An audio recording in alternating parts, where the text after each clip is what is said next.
Magandang araw mga banateros at ito na nga mga kababayan at tayo'y maghahatid na naman at mag-expose ng mga kasinungalingan mula sa ating mga government official at the same time yung mga vlogger na alam naman natin bayaran at alam natin ay for the views lang. Yan ang ating i-expose dito. Doon lamang tayo sa pawang katotohanan at sabi nga ng banateros, pag tama palakpakan at pag mali banatan. Ayun. At ito na nga ho, pag-usapan na natin na una sa lahat bago tayo magsimula pala ay gusto ko lamang humingi ng paumanhin sa inyo. At itong mga nakaraang araw, tayo po ay medyo sinisipon-sipon, ginubo-jubo-jubo, kaya hindi ho tayo nakapag-video. Alam nyo naman si Banatbay, medyo nagkakaedad na. Kung hindi nyo na itatanong, tayo po ay may edad na. Mukha lang po tayong bata, press na press, pero sa totoo lang medyo may edad na po tayo. Kaya pag tayo medyo tinatamaan na, alam mo naman ngayon, sabi nga nila, flu season. Anong flu? Flu season ngayon. Pag panahon ng ganito, pagka nagkasipon tayo, medyo nag-iingat-ingat tayo Kasi delicates, alam mo naman, konting dire-diretso na po yan sa ating asthma. Kaya nag-iingat po tayo. Anyway, eto na nga, pag-usapan na po natin ang mga may init na balita. Una-una ho, dito kay Bato. Naku po, Bato! Mukhang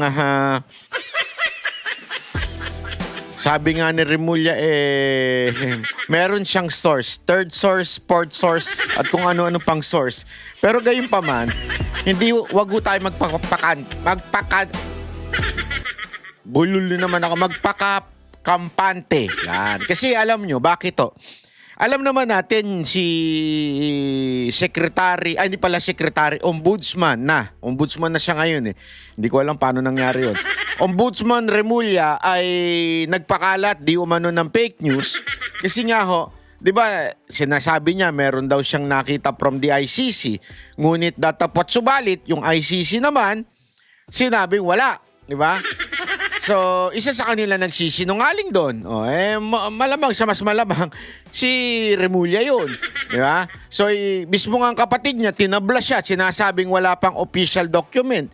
So, ngayon, biglang hihirit na lang si Ombudsman Remulla. Hindi, meron ako. Nandito sa akin, nasa akin. Alam mo yung mga ganitong tao, yung huli mo na sa akto na nagsisinungaling, ayaw pang umamin. Alam mo yung mga jowa ninyo, nahuli nyo na sa akto na merong kausap, na merong kachat, o di kaya may kung ano-anong mga picture sa cellphone, nahuli mo na ayaw pang umamin, di ba? Ganyan yung karakaso nito ni Ombudsman Remulla. Huli na, nagsabi ng ICC, wala. Nagsabi yung kapatid niya, wala. Siya pagpipilitan niya pa rin. At sabi niya nga, galing kung saan sa ang source, di ba? Sige, pagbigyan na natin for the sake of discussion. Sabihin na natin meron talaga. Di ba? Ang tanong, yan po ba ay ipapatupad sa kabila ng inilabas ng Supreme Court? Di ba? Kasi kung maalala ninyo, hindi man direktang sinabi ng Supreme Court yung nangyari kay Pangulong Duterte, pero doon nilinaw na palpak, mali at hindi makatarungan at wala sa batas yung nangyaring extradition di umano ni Pangulong Duterte. Although sa totoo lang, sa tingin ko hindi extradition yung kidnapping ang tawag doon. Kaya nga ang ating title ngayon ay pati ba si Bato kikidnapin na? Naku po, patay tayo dyan. O di kaya, Bato kikidnapin na. Mga ganyang title di ba? Hindi kasi ganun ang ginawa kay Pangulong Duterte. Alam naman natin, sinabi na nga mismo ng Supreme Court, yung ginawang extradition, yung dapat na pag-extradite sa isang tao, sa isang Pilipino, ay dapat dumaan sa tamang proseso. Kay Pangulong Duterte hindi dumaan sa tamang proseso, eto na naman sila kay Bato. Pero sa bagay, sabi nga, ang pakahirap po kasi nito, they can. Alam mo naman ang gobyerno natin. Ang gobyerno natin, gobyerno ng walang hustisya. Ang gobyerno natin, lalong-lalo na yung gobyerno ni Marcos, kung sino kalaban, gipitin. Bahala na sa dulo kung paano nila lulusutan. Ang importante, nandun na. So for the discussion sake, walang mangyayari. Halimbawa, katulad nito, Yung ginawa nila kay Pangulong Duterte, hindi mo na mabawi yan kasi nandun na yan. Paano mo pa pababalikin dito yan? Wala na sa jurisdiction ng Korte Suprema yan. Kaya sa tingin ko, ito yung aking pananaw lamang bilang isang mamamayang Pilipino. Yung discussion ng Supreme Court o yung sinabi ng Supreme Court pala, yung parang inilabas na guideline ng Supreme Court about extradition, kaya hindi binanggit doon si Pangulong Duterte kasi para bagang kung sasabihin pa nila na illegal yung sinabi yung ginawa kay Pangulong Duterte, wala rin naman silang magagawa. Kasi wala na sa jurisdiction ng Pilipinas yan. So, para bagang wala nang saysay kung sasabihin pa nilang ganon, di ba? Ay, gayon pa man, yung mga susunod, abay, malaking nahong bagay yung binigay o yung sinabi ng Supreme Court. Ang tanong, gagawin kaya? Magre-risk kaya itong demonyong gobyerno na ito na ulitin yung ginawa nilang kademonyuhan noon? O hindi na nila uulitin ito dahil naglabas na Supreme Court ng guidelines sa pag-extradite? Hindi natin alam. Pero gayon pa man, tingnan natin ng mga kaganapan kasi nakakagulat eh. Ito kung papansinin ninyo, with all the issue of corruption, with all the issue of flood control project na tinutumbok na unti-unti si Marcos, unti-unti na lumalabas at nalilink sa Malacanang ang issue ng flood control, unti-unti rin silang naglalabas ng kung ano-anong issue. At ngayon, sa tingin ko, isa sa pinakamabigat na issue ngayon kasi laman siya ng lahat ng media, di ba? Ang focus ng media kay Bato. Tanginang yan, nagkabaha-baha na, ang focus pa rin ng mga media kay Bato. Akala mo naman, may kapangyarihan pa si Bato ngayon para sabihin na natin mag-implement ng tokhang. I mean, okay sana kung si Bato pa ang PNP chief. O maaring mag-focus tayo doon kasi kung pinagbibintangan ninyo na gumawa ng EJK at baka magpatuloy. Wala na ho Hindi naman na ho PNP chief si Bato. So, malabo na yung sinasabi nila magpatuloy. So, in other words, walang urgency yung i-discuss yung kay Bato. Ang urgent ay itong matter ng flood control. Bakit to, Kanyo? Kasi mayat-maya ang bagyo. Hindi yun natigil ang bagyo. Diba? So, ibig sabihin, kailangan talagang tumbukin kung sino ang pinakamisala dito sa issue ng flood control. Tandaan ho natin, mga kababayan, kung bakit naungkat tong putang inang flood control na ito. Alam niyo kung bakit? Nagsimula yan sa pagyayabang ng presidente ng Pilipinas na si Marcos. That sinabi niyang 5,500 flood control. Tapos, langit na mismo ang nagpahiya sa kanya kinabukasan. Dahil sa kalagitnaan ng pagyayabang niya na may flood control na 5,500, kinabukasan binagyo, bumaha. Doon pala makikita mo na may galaw na ho talaga ang langit para patunayan na, uy, kayo ay mga kurap, wag kayo, umayos na kayo. Di ba? Tapos ngayon, siya pa ang may karapatang magalit. Nung nagalit daw si Governor Pam ng Cebu, sabi niya, ay ganyan din na nararamdaman ng presidente. Gago! Alam mo, una-una, wala ho sa local government ang solusyon. Kasi ang project, ang mga proyekto, nanggagaling po yan sa national. Alam naman natin lalong-lalo na si Governor Pam, oposisyon yan, maka Duterte yan. Imposibleng suportahan yan ng national government. Pero yung sasabihin mong nagagalit ka, ay isang malaking katarantaduhan yon para sa presidente. Kasi si Pam, magagalit siya kasi wala siyang magawa. Umaasa na lang siya sa national government. Ikaw, presidente, may hawak na national government, magagalit ka? Ikaw ang may kapangyarihan na magsaayos ng Pilipinas. Nasa iyo ang execution, kaya nga executive ka Nasa iyo ang DPWH. Nasa iyo ang lahat ng budget. Tapos magagalit ka. Ano pakialam namin sa galit mong animal ka? Di ba? In totoo, anong pakialam namin dyan kung galit ka? Ang kailangan namin, action mo. Hindi yung emosyon mo. Anong pakialam namin sa emosyon mo? Magalit ka, galit ako, galit ako. Ano ka, sinto-sinto? Nagagalit ka sa katarantaduhan ng ahensya mo? Alam mo yun, magalit ka kung yung galit kasi may isang hindi tumupad ng kanilang gawain na hindi mo kontrolado. Pero kontrolado mo yan, nagagalit ka. Magalit ka sa sarili mo. Di ba? Pagsabihan mo yung sarili mo. Tapos ngayon, biglang ang issue na ay si Bato. Ang lahat ng laman ng social media, lahat ng media, si Bato ang focus. Hindi uma-attend. Hindi pumupunta sa session si Bato. Wala sa Senado si Bato. Bato. Bato kayo talaga. O ito ha. Panoorin nyo ito. Tingnan natin at reactionan natin ito. Pareho sa ginawang pag-aresto kay dating Pangulong Rodrigo. Pareho. Ibig sabihin, kikidnapin din. Kikidnapin din daw. Inamin. Hindi kasi, ang opinion namin, kinidnap si Pangulong Duterte, hindi dumaan sa tamang proseso. Mantakin mo, hindi dumaan sa sarili nating korte. In-implement nyo ang isang warrant na wala na sa jurisdiction ng Pilipinas. Putang inang batas yan. Wala na yan eh. Paso na yung batas na yan. Hindi na tayo sa ilalim ng ICC, pero in-implement ninyo.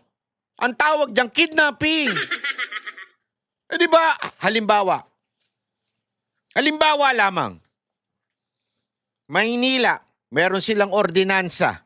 O by the way ha, doon sa mga nagrereklamo ng ordinansa tungkol doon sa balaklava, bawal na magsuot ng balaklava tsaka helmet daw. Mali ang inyong intindi. Panoorin nyo ho yung paliwanag nung isang vlogger dyan na in-interview niya yung head ng kapulisan. Alina ho doon. Bawal ang makasuot ng helmet at balaklava. Yung balaklava yung parang ninja, di ba? Yung sinusuot para hindi bumaho yung helmet. Bawal ang nakasuot na ganon pag bumaba ka na ng motor. Nagigets ninyo? Kasi may mga nagagalit, ba't ganyan si Isko, ganyan, ganito, bakit yung hindi po, ang pinagbabawal po doon, pag bumaba ka na ng motor, dapat tanggalin mo na yung helmet mo, tanggalin mo na yung balaklava mo. Sa totoo lang, may mga pasaway kasi talagang ganyan. Tamad. Papasok, ako nga may sinisita ako eh. Papasok ng convenience store, naka-helmet, putang inang yan, gago ka ba? Kung hold upin mo. Kaya doon, pinagbawal na yan. O di kaya yung kahit tanggalin yung helmet, nakabalaklaba, kasi tinatamad tanggalin yung balaklaba. Kasi sa totoo lang, honestly, nakakatamad naman talaga. Bilang rider, kahit ako, tinatamad na ako minsan dahil magsusot ka ng balaklava, ang hirap-hirap, tapos susot mo yung helmet, di ba? Kaya lang, for the safety ng Maynila, ang ginawa nila, gumawa silang ordinansa na kailangan tanggalin mo pag bumaba ka na. Kasi ang batas, sinasabi lang, magsuot ka ng helmet pag magmumotor ka. Pero pag baba mo ng motor, pagbaba mo, hindi ka pwedeng tumayo-tayo doon na naka-helmet. Tapos nakabalaklaba. Bawal na yun ngayon sa Maynila. Kailangan tanggalin mo na. Diba? Anong punto ko dito? Ganire. Halimbawa lamang, isang parte, o kunwari, First District of Caloocan. First District of Caloocan ay naging Maynila na. Sinakop na kunwari ng Maynila. Tapos nagkaroon ng ordinansa ang Maynila na sinasabing, pag bumaba kayo ng motor, kailangan tanggalin ang helmet at saka yung balaklava. Di ba? Papatupad ngayon. Kasi halimbawa lamang po ito yung First District ng Caloocan, nasa ilalim na ng Maynila. Halimbawa lang. Tapos, biglang nagkaroon ng desisyon ng kung anumang korte at sinasabing, yung First District ng Caloocan ay ibabalik na sa Caloocan. Wala na sa jurisdiction ng Maynila. Halimbawa lang, may ganong desisyon ng korte. So, ibig sabihin, balik na ngayon ang mga ordinansa ng First District doon sa ginawa ng ordinansa ng Caloocan Local Government. Therefore, kung merong batas na anti-balaklava o anti-helmet law na ipinatutupad ng Maynila, halimbawa lang, yung pagbaba mo, kailangan tanggalin mo. Hindi mo na ngayon pwedeng ipatupad doon sa First District ng Caloocan. Bakit, kanyo? Kasi nga, hindi na sakop ng Maynila. Tama, mali? Sagot lang, simpleng-simple. Tama, mali? Di ba? Kung, halimbawa lang, kung merong anti-karaoke, hindi ko alam kung may ganun, ha?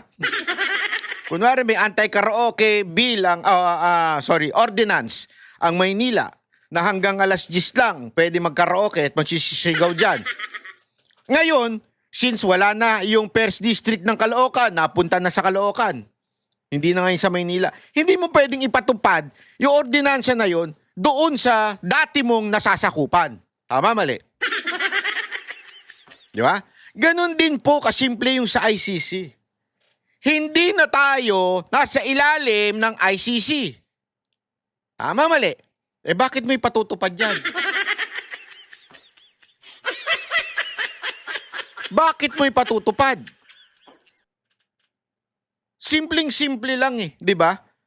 Bakit nyo ipatutupad yan ngayon kay Bato?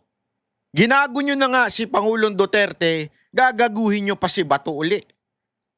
Sa kabila ng paglabas ng Supreme Court ng guidelines to how to extradite. Di ba? Ngayon, eto na naman kayo. Sasabihin nyo kung ano yung ginawa namin kay Duterte, ganun din ang gagawin namin kay Bato. Yan ang sinasabi ngayon nitong sekretary ng DILG, nagkataon si Remulla. Bakit ang mga Remulla sablay talaga? No? Hindi oh.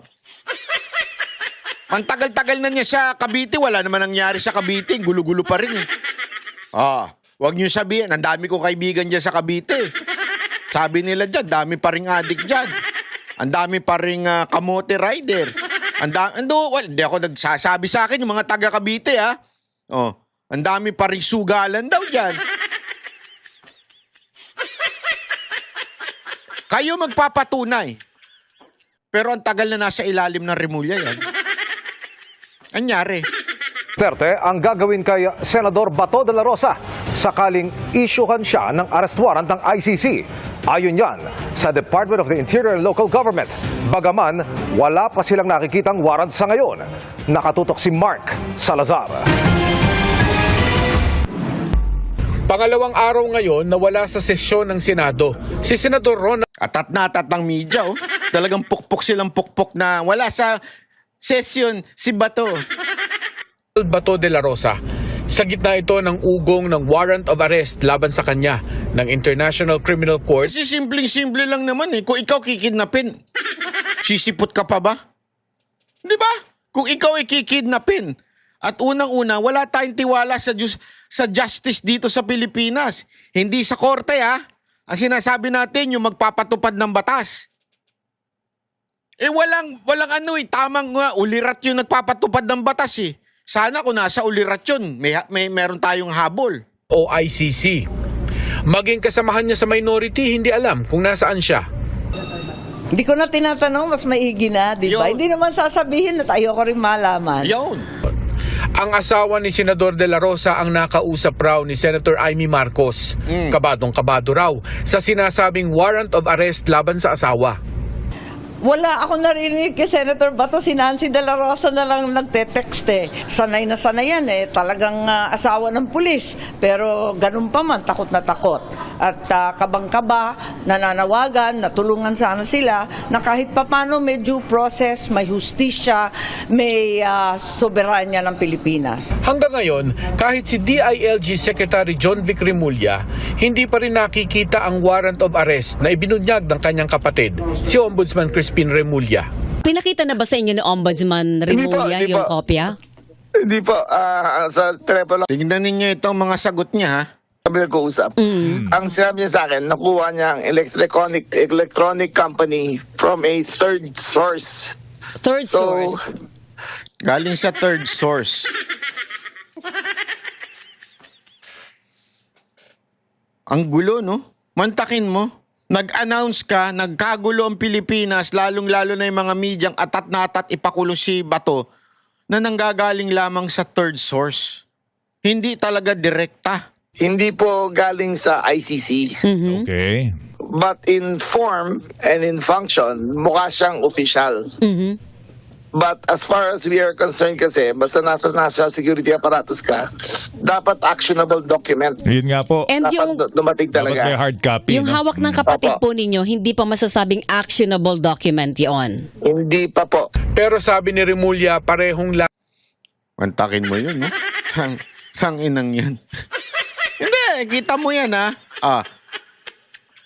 Hindi pa actionable. Ito, yung hawak ng kapatid po ninyo, hindi pa masasabing actionable document yun. Hindi pa po. Wala kang copy, di ba? Wala. So ano talaga yan? Copy, Yung no? hawak ng kapatid Opo. po ninyo, hindi pa masasabing actionable document yon. Hindi pa po. Pero sabi ni Remulla, parehong latag lang ang gagawin kay De La Rosa.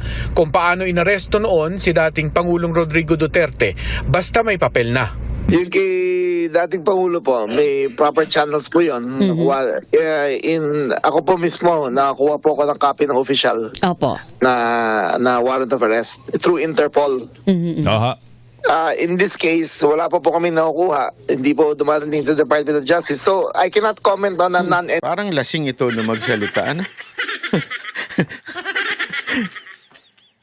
Talay. entity. So, hintayin po natin dumating bago ko mag-comment po. Kung may warrant, ilabas. Kung walang warrant, tumahimik na Ayaw! kayo. Tanta.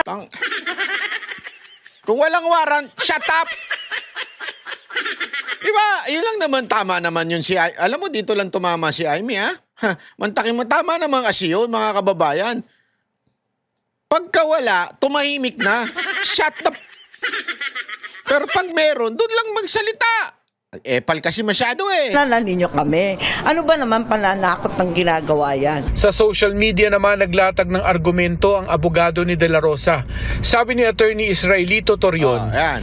kung RA 9851 o yung batas na nagtatali sa atin sa international humanitarian law ang gagamitin para isuko sa ICC si De La Rosa, bitin ang batas dahil wala pa raw itong implementing rules and regulation.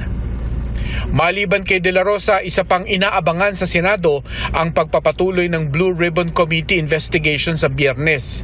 Base raw sa impormasyong nakuha ni Senadora Marcos, may mga testigo raw na aatras sa kanilang testimonya. Naku po, patay tayo dyan.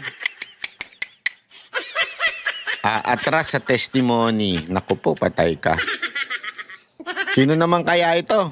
Ang mangyayari ngayon, magre-recant ang mga testigo. Panoorin ninyo, sigurado ako dyan. Nako, patay tayo dyan. Isa-isa yan Nako po. na biglang babaliktad dahil premature, tinakot ang pamilya at halos tinutukan ang asawa at anak. Nako, Nang anong tanong- tinutok dyan? Delicates yun. Ano kaya yung tinutok? Kung sino ito? Alam na ninyo. Hindi, pero nakakatakot yun, ha? Mantakin mo, ha? Tinutukan daw na yung pamilya. Tinakot. Nung tinanong, hindi kasi ito doon sa isang interview, pinangalanan niya na eh. Kung sino yung pinakamatindi ang testimonya. Ano na, tara na. tinakot ay Ligudeza, kay Corly Gudeza. O basta, Oh, yun na basta. yun. Yun na yun. Abangan na lang ang susunod na kabanata. Oo, wag na kayo nang Si Orly Yun na yun. Wag nang marami bagang sat-sat. Yun na yun eh. Gutesa ang nagpakilalang dating Marines na nagsabing nagdala raw mismo ng pera na tinawag niyang basura kina dating Congressman Zaldico at dating House Speaker Martin Romualdez. Para sa GMA Integrated News, Mark Salazar, nakatutok.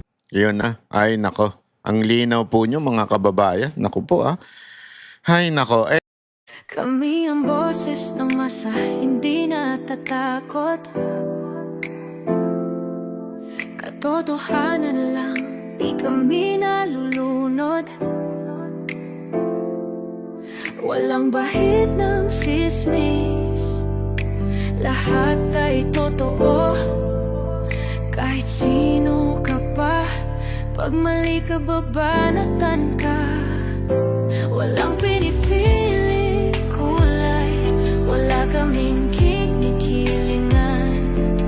Basta para sa bayan, kami lalaki.